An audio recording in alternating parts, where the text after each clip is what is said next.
Финансиските извештаи на МЕПСО не се реални и објективни. Државниот завод за ревизија критикува дека македонскиот електропреносен систем за 2021-та необјективно реферирал во документацијата за неговото работење и со резерва ја цени усогласеноста со законските регулативи. Ревизорите предупредуваат дека во екот на енергетската криза МЕПСО направиле повеќе недоследности и пропусти во работењето, што предизвикало милионски загуби и пенали за државата. Според ревизорите, МЕПСО му исплатил 9 милиони евра на ТЕЦ Неготино за да биде подготвен за производство.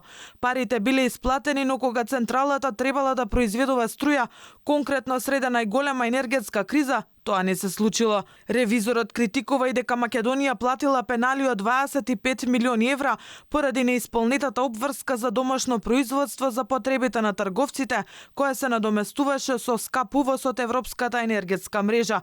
Ревизорот констатира и дека МЕПСО не ја исполнило обврската за регистрација на целокупниот имот со кој располага. Тој утврдил и дека има разлики помеѓу сметководствената состојба, фактичката состојба и имотните листови за трафостаници кои требало да бидат во заедничка сопственост на МЕПСО и ЕВН.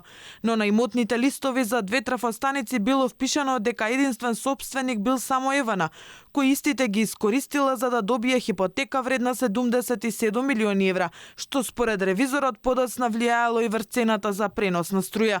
Освен ова, во ревизорскиот извештај се потенцира дека Македонија и во иднина ќе остане увозно зависна за потребите на електрична енергија и тоа со тренд кој ќе се зголемува. Според прогнозите на АД МЕПСО што се однесуваат за периодот од 2025 до 2030 година, потребите на земјава ќе се покриваат со значителен увоз од околу 55% од вкупните потреби на струја. Од причини што производството на електрична енергија се очекува да биде на ниско ниво од околу 3600 гигават часови поради намалување на работењето на рек Битола.